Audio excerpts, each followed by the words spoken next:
All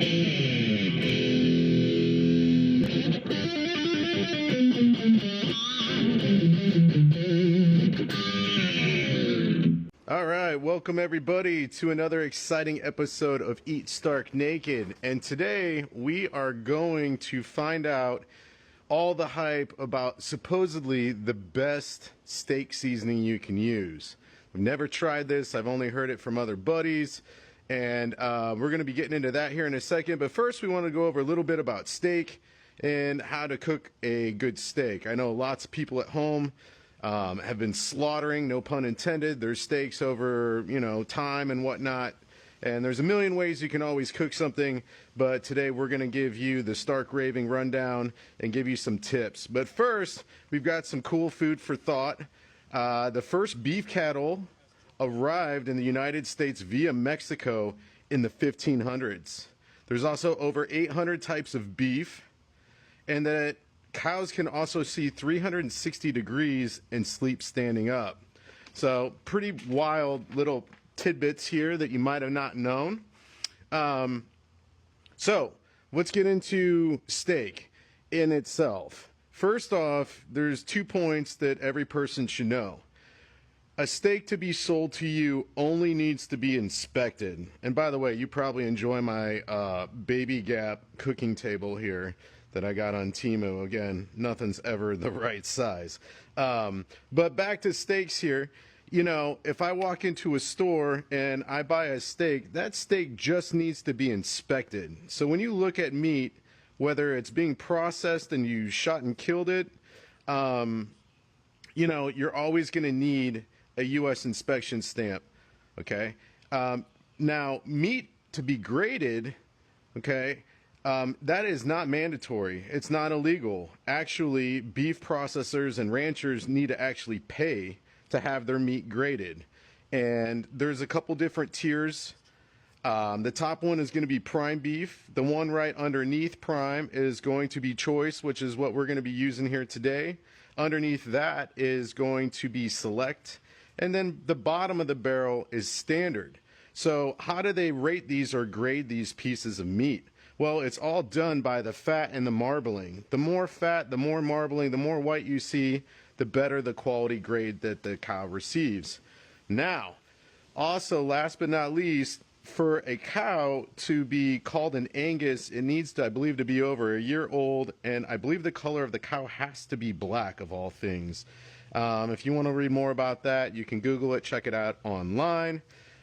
So now we're going to get into a segment about how to prepare, and there's a couple pitfalls that everybody might not know about that could greatly improve your experience cooking a steak. So the first one is that you want to buy a good quality depending on what you're going to do with it. If I was going to make pot roast with this and cook it low and slow, which is called braising, till it's fork tender, I probably don't need a really good quality. I could probably use something like standard that doesn't have a whole lot of marbling. But today, because I'm going to be searing this, or if I was to grill it, notice my smoker and grill over there, my Z-Grill, you're going to want to pick a good quality meat that has some good marbling. So today, I've got a good friend here, my friend Roger. Roger is one of the best luxury pool designers here in Texas. Probably in the world. Maybe in the world too. How long have we known each other? 27 years. Dang. Maybe only 20. I was like, I don't think I've been in Texas for 27 years, bro. I have. Because I'm Racine. I'm Wisconsin born, but Texas native. Is that what you would say? Like I'm a Texan. You're a transplant then. Well, there you go. Yeah. Say bag. Say it. I'm not falling into that trap, Don't bro. like bag. I'm not falling into that trap. Anyway, yes. One of the, I would say, more qualified pool builders in the DFW area. I see you rode in on your bike today, too. She came in sweet. She got some gears on her. Hey, we'll talk about that later. Yeah. Why don't you come over here and check this out? So, I invited my buddy Roger over. We're going to talk more about his company and what he's been up to, but we're going to give him a little bit of a blind taste test today. Not only are we going to show you how to make a steak proper, but we're also going to test out this supposed best seasoning. We're going to do one steak today that's only salt and pepper, and we're going to be doing the other one with this mystery secret seasoning. Now, before you ever start cooking your meat, you need to make sure it sits out to get up to almost room temperature, anywhere depending on 30 minutes to an hour, depending on how big the piece of meat you're cooking is. These guys have been sitting out here for probably about 20-30 minutes outside. And the other thing that we want to make sure is that we dry this meat off really good, okay? To get a really nice sear or to get really good grill marks when you're cooking this meat, it's got to be dry. So I'm going to go ahead and move our Manju spirits over here for a second. And we're going to take out this nice little paper towel. And we're going to want to make sure that there's no plastic and that both sides are really dry. Now, you might be wondering why you'd want to dry it. Now, a piece of meat is primarily made up a piece of meat. I wasn't talking about you. All right, is primarily made of three things: water, protein, and carbohydrates. Well, when you cook a piece of meat, the carbohydrates and the meat combine together, and that's how you get that nice crust. Some people will sit there and say, oh man, that's really good caramelization, but really it's called Maillard, M-I-L-L-A-R-D, Maillard reaction. Kind of like Maillard, like a duck, right, or a bird. Mallard. Oh, right? What are you talking about, Willis? So today, I'm pretty sure that's Mallard. we're going to generally season. Again, when you're seasoning, you don't need to be like Salt Bae. You don't need to be seasoning really high, right? This wish table from Baby Gap is really doing its job. Okay, so this right one is going to be just salt and pepper, and we're going to see what old Papa Raj thinks which steak is going to be better. I know everybody's at home wanting to know what this secret seasoning is. So again, you want to generously apply your seasoning to a dry, almost room temperature piece of meat. Now when we cook this, you also got to look at that. Roger, what do you think about the thickness of this steak? She's thin. Yeah, she's really thin, which means if we want to cook this, how do you like your steaks? Like medium rare? Rare? Medium rare. Medium rare to medium? This is going to be a quick cook. Not blue. Can you explain blue? Do you know what blue means? Yeah, also called Pittsburgh style. That's where pretty much you rip the tail off, take the horns off, slap it on the booty, and throw it in the pan. It's quick, 30 seconds on a screaming hot pan. Right. So that's probably something that we would need to do here. I don't want to cross-contaminate my hands, so I'll turn this on here in a second. And this other secret seasoning everybody's been dying, I'm going to keep it a mystery. And we're going to sprinkle a little bit over top. Again, we're going to generously do it on both sides. And if you think you know what this seasoning is, go ahead and comment. Again, we're just going to lightly get this massaged into our meat. And now for the other side. And now we're going to put it back. I'm sure somebody can recognize the bottle. I thought about removing it from the bottle. So again, make sure we don't have any giant deposits. Now it's time to take my gloves off. And now it's time to go ahead, and you might be wondering at home, why am I using a campfire style stove? Well, the reality of it is, another good tip is, if you don't want to trash the inside of your house and get grease everywhere and possibly have your smoke detectors go off, get yourself a little outside campfire stove. They're versatile. You can use them in all kinds of things.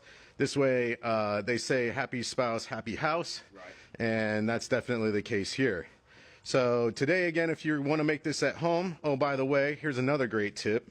If you want to find the best steaks at the dirt cheapest price, go to a supermarket, usually on Monday night. Now, I can speak only for like Albertsons or Kroger, but they have something called Akaishi beef, and that is going to be a American heifer cow that's crossbred with a Japanese Kobe cow. And they basically make little baby cows, or veal, and they have really, really great marbling, but they're not true Kobe beef. So if somebody is trying to sell you some Kobe beef, unless it's got a sticker and it came over on a plane from Japan, it's probably not real. So you can start to feel that this pan is getting pretty good and hot. Now, to do this at home, you're going to need some tongs. I'm also got a little bit of fresh thyme here. Some good thyme, right? Good thyme, right? Yeah. Smell it. And then a little bit of butter, and I'm going to show you how to baste the steak as well. So the first thing we want to do is get this pan really hot, because these are really thin steaks. And because they're super thin, we need to cook these relatively pretty fast. And as you can see over here, my pan is just starting to smoke slightly. I'm going to add just a little bit of avocado oil. And we want to make sure that this fat gets all over the bottom. And now it's time. Hold on. It doesn't, the meat won't cook unless you click your tongs 3 times, right? I know. Last week I did it only 2 times. That's kind of cool. So what I'm going to do is lay it and drag it through the oil. Already starting to smell good. Let's talk about this. You're always amazing. Cooking for little people, right? I got a little trash bag under here. You know I wear this. I know, man. I'm surprised you're not in Heelys today. Well, Tell I us. didn't want to bite you with, well, I did want to bite you with my snakes. No, because Did you hear that? That's coming at you. is that the hiss or? Oh man, I thought that was the sizzle of the steak. Well, you don't, well, okay, now we're not raising a flag. Is that? No, it's That's at Poncho's, yeah, bro. that is. Which the last one is here in Arlington, Texas. Yeah, we're gonna go out and do a review on that. You should come out. I will. We're gonna try to get the boys from Straight to Tequila Nights to come out. Sweet. Yeah, it'll be a good time. Yeah, they're I had a awesome. great time with you last time. Playing the at Granada. Yeah, Granada Theater. Yeah. It was a good time. All right, so tell the people at home, what's your new company? The new company is called Pools by Roger, Okay. aka PBR. I love it. PBR, like the beer and the bull riding, right? Well, kind of. Professional bull riding? But it's Pools by Roger. So it's a pool building company, and I specialize in everything from going out to someone's yard, Oh, wow. first initial appointment, and then diagnosing the yard, such as elevations, access, all sorts of, those are the 3 things, I would say. Elevation, access is huge, because that determines the price of the pool. And then from there you move on to what the client would like. Okay. But however, you got to also take in what their house looks like, what the interior is, and kind of try to mold that in and blend it into the outside. So it all has kind of the same unity. Yes, that's what Personality. But every pool I've ever done, it's never been duplicated. Really? I was going to say, what I think you did Lee Harvey's pool, right? Yes, sir. And you've done, how long you been doing this for? Been in the industry 28 years. So you've pretty much So seen I in, started in pool service with a family-owned business called Simmering Pools, and then from there went on to designing after about 10, 11 years with another company called Never Mind. I'm not going to bring that all up. Anyways, at the end of the day, I got my education and I'm qualified, and I'm excited to bring a uniqueness to people's backyard, which no one usually does anymore. A lot of these guys are freaking salesmen. Hey, I'm going to sell you this. It's all about the bottom dollar. I don't care about the money. It's all about the design. When the client's happy, I'm happy. That makes sense. absolutely. You know? So while you were talking, Oh, these steaks overcooked. no, Shoot. no. Dang, man. So we're going to talk about that real quick to interrupt you just for a second. So while our pan cools down, these ribeyes were incredibly thin. I didn't think they were going to be this thin. But for everybody at home, you got to understand a couple things. If you can always use a thermometer to figure out your doneness, but if you put your 2 fingers together and you tap right here, this would be the same touch pressure that you would get touching a steak if it were rare. And then it's medium rare, medium, medium well. And I'm touching these right now, and I'm feeling that this is probably somewhere between medium rare and medium already. But as these steaks sit and rest, they're going to keep continually cooking. So the whole trick is here, especially with thin steaks, which are a challenge, is that you want to try to anticipate that when this steak comes out of the pan, it's going to keep cooking as it rests. Right. Now, here's another thing. You know, you were used to kick it at the sizzler back in the day, right? I do. All the time. Ponderosa? You know, some of those good ones? I mean, I used to roller skate up. You would heely up in your... It's called shoot the duck. Shoot the dog, right? My knees are bad, but... Man, look at those boots again. Man. I know. The sound People effects. talk about it. Man, so when you were eating there, sometimes you would get a steak that was brought out to you, and you would see all this red liquid on the plate. And I remember as a little kid, I always thought that that was blood. But believe it or not, that is something called myoglobin. And what myoglobin is it helps carry oxygen throughout the muscle.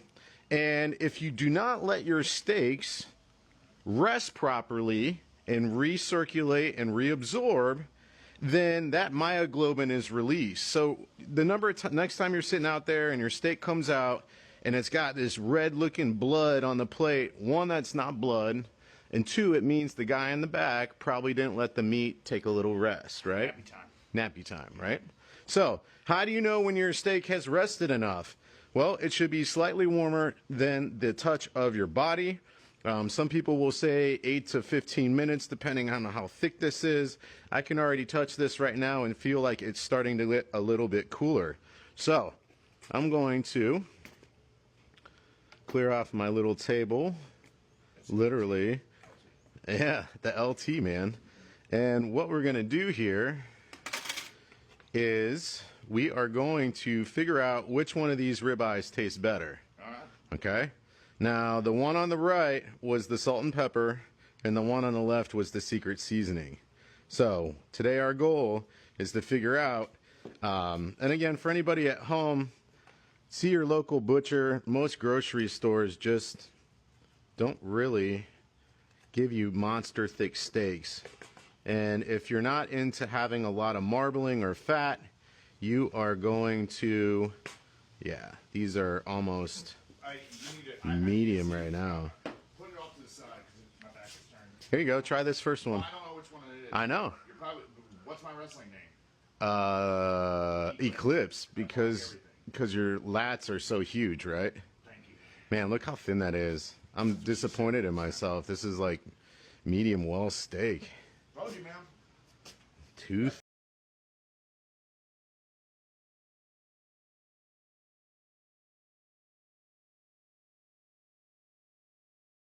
I'm sorry to chew. No. All right. Okay. It's tender. I know it. You never disappoint. Man. Probably going to end up taking these inside, slicing it really thin, and doing some kind of like a What was that one I had? cheesesteak. Well, that's that was number one, and this is number two.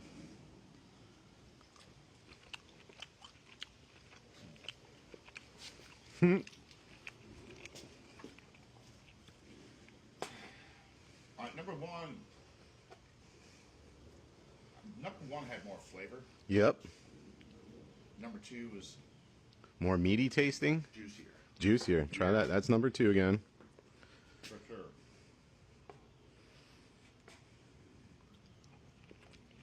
Sorry, everybody, for my gulps.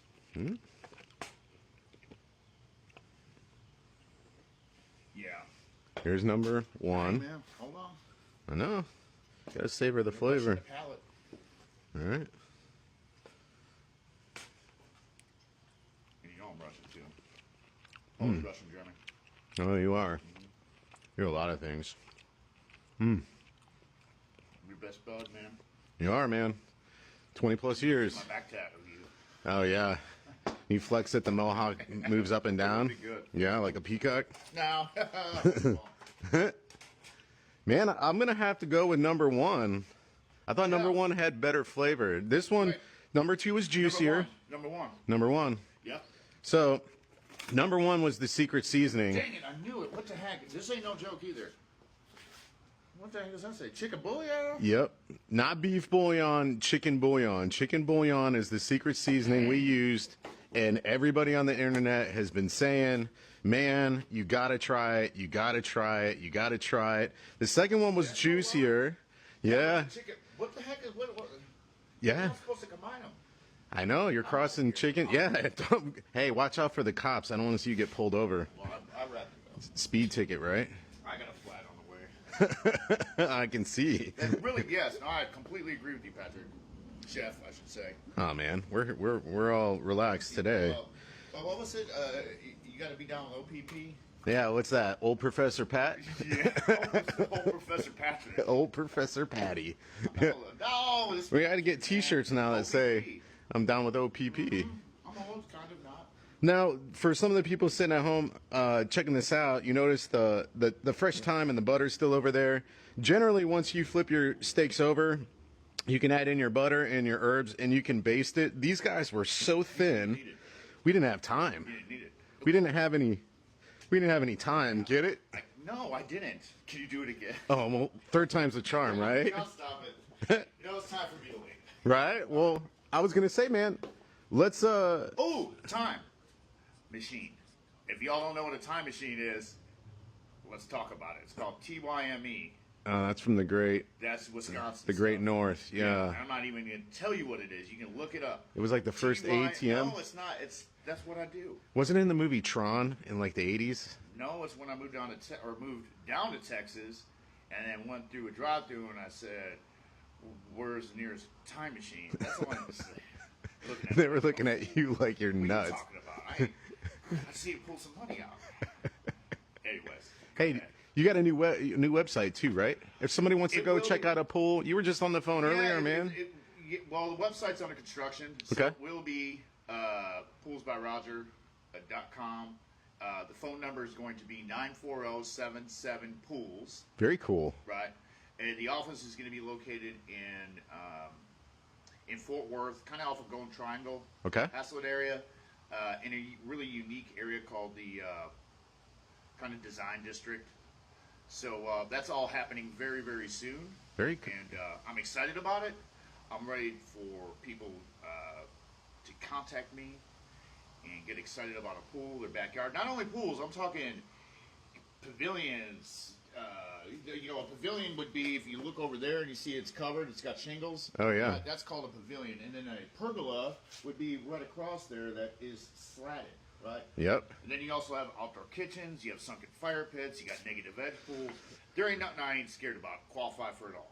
Well, I'm going to tell you right now. So no job's too small, and none's too big. Well, no job is too small as far as Kiddie pools and inflatable no, pools. not that. You gotta at this point you kind of want to. When you say too small, it has to relate to the client. Okay. So you have to be realistic about stuff. Sure. Meaning, set your expectations, but make sure you can meet them. Sure. Absolutely. No one wants to wait. I know we got some big announcements from my camp here in the next couple months, and kind of like the Jeffersons, I'm moving on up. Moving on up. And I'm going to be hiring you to come in and transform. You guys can see it all right now. We're about to take this whole backyard, and with the help of Pools by Roger, PBR, he's going to take it to the next level and make this beautiful. Absolutely. Man. And I'm going to bring in all the elements they would like of this. Yeah, we want to do 70s style. a closed-in, Right. climate-controlled. And everything is designed. I do all my designs in 3D in a CAD program, so the clients are able to see the project, in 3D realistically before they, You guys have a YouTube, right? Can people go check out some of your pools? My name is on YouTube, Okay. which is Roger Shumshet. And we'll put that down below after we re-upload this. It's about 22 letters long. It is. But the first couple letters are SYZ. Y. I was close. Say it again. SZY. But when I was in the Army, my drill sergeant called me Sugar Smacks because, promise Probably sugar smacks. Get off the gas, man. Relax. I didn't say that though. Yeah, he would have beat you sideways. Well, I'm sure he did anyway.